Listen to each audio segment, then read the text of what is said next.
Shalom, terima kasih atas waktu dan kesempatan yang diberikan kepada saya. Saya akan melanjutkan ringkasan materi tentang pemerintahan para imam hingga kejatuhan Yerusalem.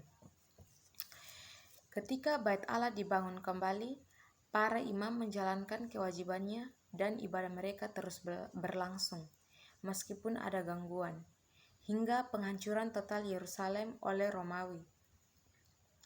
Di samping imam besar ada suatu dewan penatua yang terdiri dari orang-orang yang paling bijaksana dan berpengalaman di negeri itu. Beberapa di antaranya adalah imam sebagian seperti Ezra, adalah para pengajar serta para penyelidik, ahli kitab undang-undang, dan yang lainnya diambil dari kalangan orang-orang kaya serta para tuan tanah dan pengusaha yang terpelajar pada kenyataannya.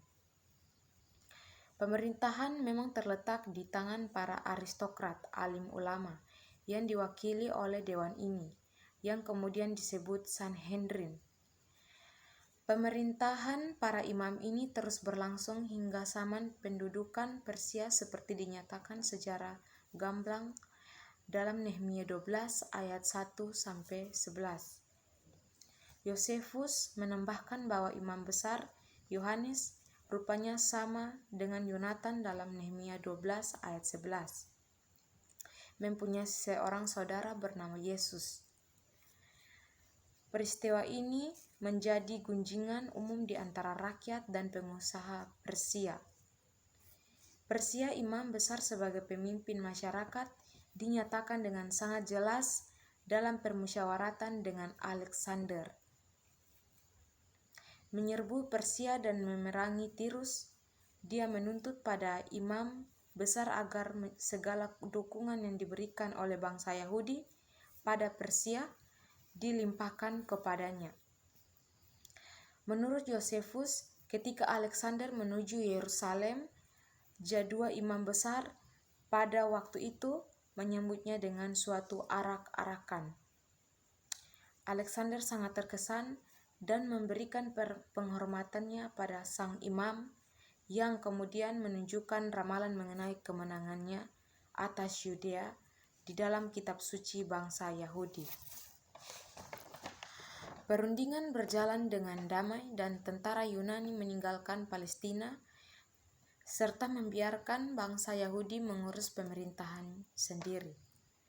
Pada masa Ptolemeus, para imam tetap berkuasa dan menjalankan pemerintahannya dengan baik. Onias I, anak Jadua dan putranya Simon I yang menjadi hakim, banyak disebut-sebut kebaikannya oleh Yosefus.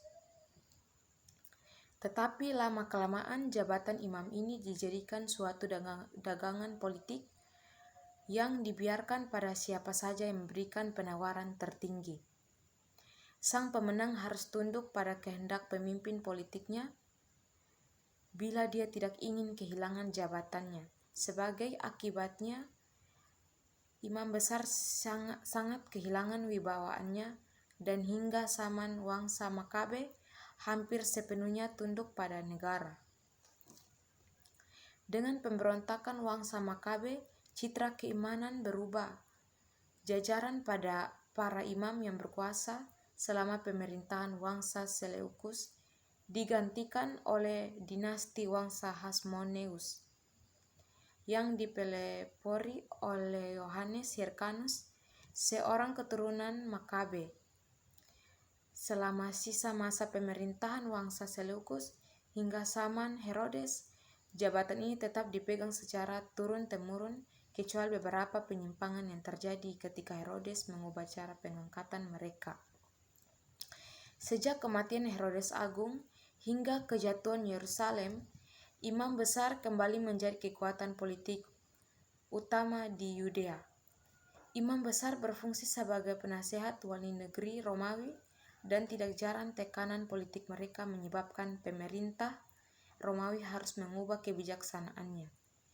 Berkat pengaruhnya terhadap rakyat, imam besar dapat membentuk pendapat masyarakat hingga dia mampu memaksa para penjabat yang keras kepala untuk menuruti kehendaknya atau menghadapkan mereka pada resiko mendapat kecaman dari kaisar karena tidak mampu memelihara hubungan baik dengan rakyat jajahannya. Seperti yang tercermin pada teriakan rakyat pada waktu pengadilan Yesus di hadapan Pilatus, "Jikalau engkau membebaskan dia, engkau bukan sahabat kaisar." Yohanes 19 ayat 12. Dan Markus juga mengakuinya dengan berkata, "Imam-imam kepala menghasut orang banyak." Markus 15 ayat 11. Pada waktu itu Bait Allah dihancurkan dan pemerintahan para imam terputus. Di bawah pemerintahan Romawi hingga Bar Kokhba tahun 135. Batasan kronologis yang tegas hingga menunjukkan urutan penguasa atas Yudea. Kekuasaan para imam yang berjalan seiring dengan pemerintahan wangsa Ptolemeus, wangsa Seleukus dan Herodes. Begitu pula Ptolemeus, wangsa Seleukus, dan para imam yang memerintah Yudea bersama-sama dengan Romawi. Sejak kemenangan Pompeius pada tahun 63 sampai Masehi, pada tahun 63 sebelum Masehi, Roma telah menyatakan Yudea sebagai wilayah kekuasaannya dan menganggap Herodes maupun para imam sebagai raja-raja taklukannya.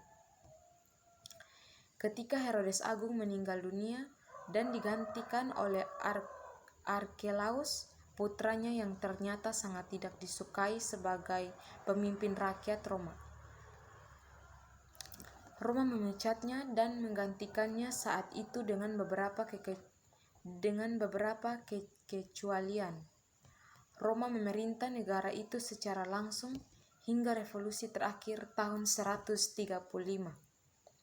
Para gubernur ini pada umumnya tidak disukai dan banyak di antaranya yang tidak dapat bertahan lebih daripada 3 tahun. Valerius Gratus tahun 15-26 tidak disukai karena dia turut campur dalam organisasi keimaman dengan menunjuk calon pemilihannya sendiri. Penggantinya Pontius Pilatus tahun 26-36 mungkin adalah kepala daerah yang paling dikenal karena hubungannya dalam pengadilan dan kematian Yesus.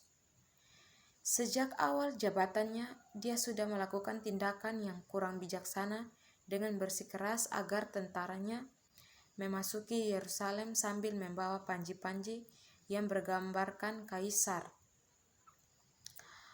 Orang-orang Yahudi memprotesnya dengan keras sebagai penghinaan terhadap kota Yerusalem.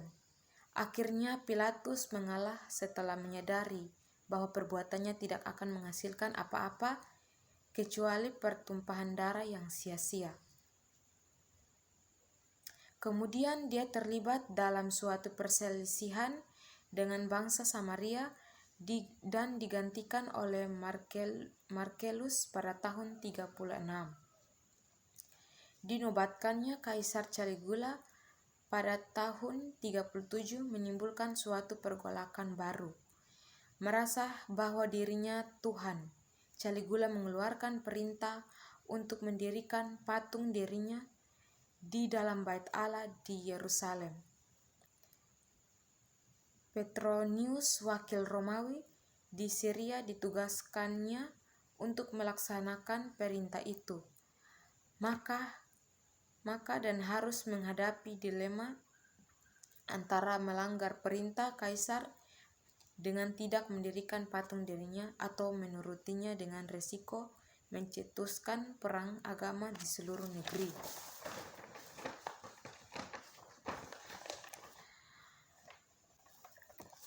Dia berhasil mengulur waktu dan untunglah dilema ini berakhir dengan kematian Caligula pada tahun 41.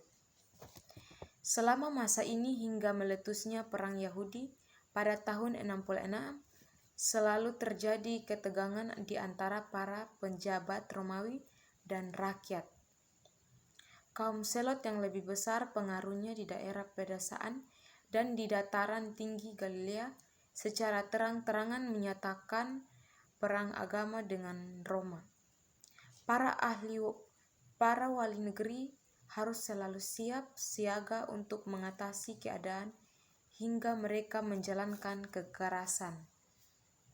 Ketegangan-ketegangan yang terjadi di sana sini antara para pelanggar hukum dan tentara Romawi makin menambah kebencian rakyat pada pemerintahan Romawi. Maka seorang pemimpin yang tampil sebagai penyelamat akan mudah sekali menghimpun para pengikut yang fanatik.